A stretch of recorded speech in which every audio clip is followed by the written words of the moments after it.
Welcome to Sneakers and Strategies, the podcast where high-level marketing throws on a fresh pair of kicks and hits the streets. Host Nick Kastner will help you find practical, actionable marketing insights that move with you. In Season 3, Nick's switching gears and going all in on Agile marketing. If you're still clinging to rigid plans and red tape, this season's your wake-up call. It's time to move fast, break patterns, and actually get done. Welcome back to Sneakers and Strategies. I'm Nick Kastner, Director of Brand and Digital Strategy at Forum Communications. We're a full-service marketing agency based just northeast of Atlanta, Georgia. Today, I'm going to continue the discussion that we've been building on regarding Agile. We went through all the values, and now we're working through the principles so you understand what Agile is all about. So today, we're going to start with the second principle, and that is seek out different and diverse points of view. Now, before you roll your eyes and think that this is some sort of discussion about HR and some HR-friendly kumbaya moment, stay with me. This principle isn't about checking boxes or being woke. It's also not a plea for DEI in your marketing department. It's really about doing better work. And it's about not getting stuck in your own head. And it's about building marketing that reflects the world, not just your corner of it. So let's start first, and we're going to talk about ego. So if we're honest with ourselves, marketing departments and marketers, many of them have an ego problem.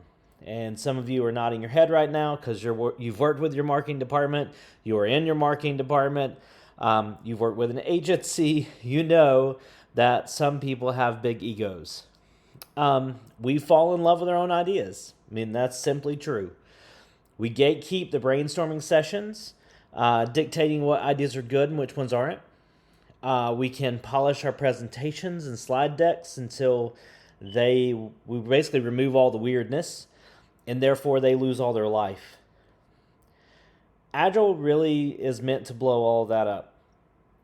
Because when you're truly agile, your idea isn't sacred. You know, in some marketing departments and some agencies, this idea that there are things that are sacred cows that you cannot mess with isn't true. That's not what we do in Agile. What is sacred though is your team.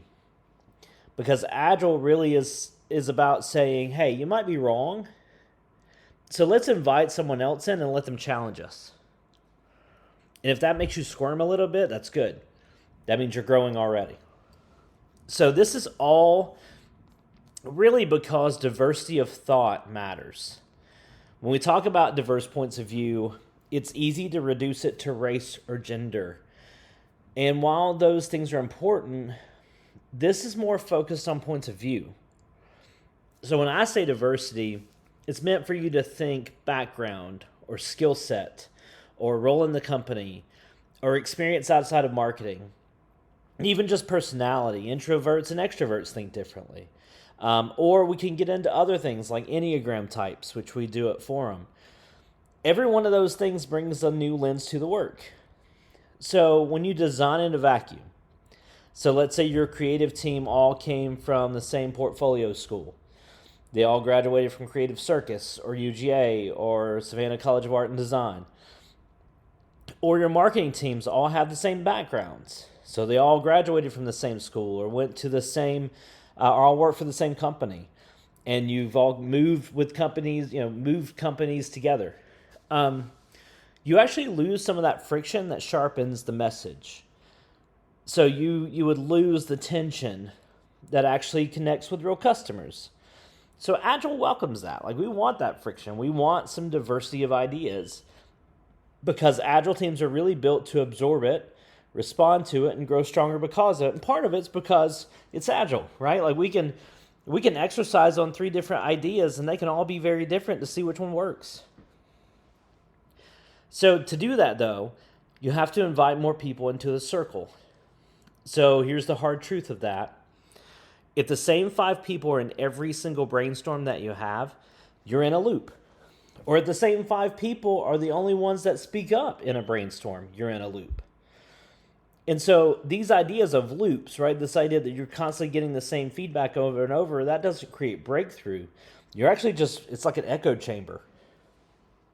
You're all just repeating the things that you know. You end up getting a lot of the same types of ideas because they're coming from the same backgrounds. So you have to start asking yourself, what voices are missing?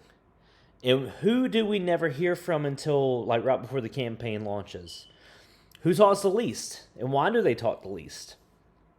And we have to start pulling in other people. So that can include the quiet person on your team who just watches everyone else and then they speak. And their one comment flips the whole strategy. Pull them in earlier. Customer service, because then they know the pain points. Sales, they know what closes, or they get feedback from customers frequently that can be beneficial. Product teams, software teams, because they know what's actually in development. And your agency, because the whole point of having an agency is to hear that diverse point of view that is not yours, because it just creates more diversity in the room from a conversation perspective. And when you hear the feedback from all these different parties, actually listen to it. Don't invite people just to validate what you already think. Also, don't invite people to give bad ideas so your ideas shine. You want to invite those that can create friction and challenge it. And a lot of times it all comes down to our mental toughness and feeling safe. So why don't diverse point of views often make it to the table, even when people are technically invited? Well, 2 simple words: psychological safety. If people don't feel like they can speak up without backlash, they won't. Every single person listening to this podcast, if you've been in business long enough, you've been in a meeting where there's going to be somebody in the room, the most important person in the room, sometimes they call them the hippo, the highest paid person in the room. You're not going to say anything bad about their idea because there will be backlash if you do. Also, if people think there's a right answer, they're going to give you the right answer rather than what they really think. And so in Agile leadership, in leading an Agile marketing department, and that's not just managers, but anybody in leadership, you're responsible for creating a culture where dissent isn't punished. Pushback should not seem like it's personal. We want curiosity, right? Curiosity should be hierarchy. And if you want better marketing, you've got to create a space where people feel safe enough to say, I don't get it, I don't understand. I think this campaign, this idea, this headline misses the mark. What if we changed it completely? That's okay to say all those things. That's where good things live, right? Because then we can decide if our ideas are really valid. And so we learn in the tension, in the discomfort, in the honesty. That's how we make our campaigns better. So to do that, we really need to build a system that welcomes different perspectives. And that takes a minute to do. So here are a couple of things that you can do right now. So if I were to have a list of 5 things you can do right now, we're going to start here. So first thing, run a red team, right? So assign someone the job of being the devil's advocate. Make sure someone disagrees, and let them poke holes in the idea before the market does, or before your consumers do, or before your boss does. That way you can make sure that whatever you're creating, when you release it into the wild, is actually going to work. Number 2, rotate your roster. I'm not talking about getting rid of people. I'm talking about rotating your brainstorming roster. Don't just include marketing every time. Don't just include the same marketing team members every time. Include different people. This way that you're getting different types of feedback. Next, question your defaults. Every single time you say, this is how we've always done it, pause and ask why. Because just because you've always done it that way doesn't mean it's the right way to do it. Next, add space. Not everyone thinks best in meetings. Some people thrive in that. Others need time to think. And so give people 24 hours to share feedback in writing. So even if you've gotten a bunch of ideas in a brainstorm session, leave it open and say, hey, you have 24 additional hours. So think about it, Give me feedback by tomorrow. That way, if someone comes up with something in the shower or on their ride home, they can share it. And celebrate when you pivot. When someone's perspective changes the course of a campaign, highlight it. Show the team that listening actually pays off. So I want to talk for a second about a TED Talk. There's a TED Talk called The Danger of a Single Story. And so again, the danger of a single story. And in it, the speaker talks about how reducing people or problems to a single narrative flattens reality. In marketing, we can do this all the time.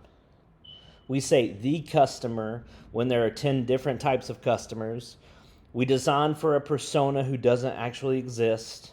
We market to ourselves because we haven't asked who else is in the room. Agile marketing should push against that a little bit. It should say that multiple truths can exist at the same time, so let's build work that holds them. So when we're actually building campaigns, you have to realize that we're not talking to just one person or one type of person. It has to communicate to all of the different segments we are trying to reach, or be aware of who we are not reaching. We have to know that up front. So your advertising doesn't always have to speak to everyone, but you do need to know who you're ignoring and why you're ignoring them. And the only way to do that is to critically think through the work that you're doing. All right, so how do we do this? How do we diversify the opinions in the room? So this week, take one piece of marketing you're working on. So just one thing. It can be a campaign, it could be a presentation, trade show booth, headline, social media post, and get feedback from 3 people who wouldn't normally see it. Bonus if they're outside your department. Double bonus if they make you nervous. And basically, you're going to ask them 3 questions. What's clear in this? What's missing? What doesn't work and why? And then this is the important part. Don't defend it. Don't defend your work. Just listen to what they have to say. You'll be surprised what opens up when you stop trying to be the smartest person in the room and start actually building something smarter than you alone could have made.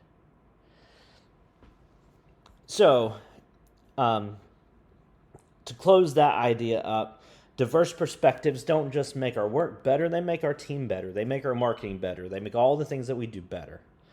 It stretches us, it challenges us, and it grounds us. And we all know we live in a world where algorithms change daily.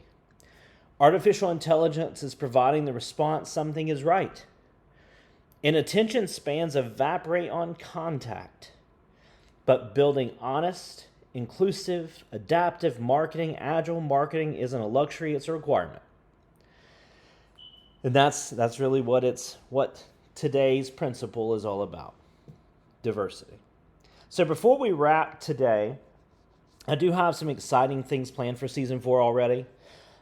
We still have, I believe, at least 8 episodes in this season.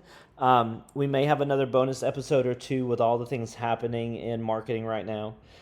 But there are a few exciting interviews I'm scheduling. One in particular I'm very excited about.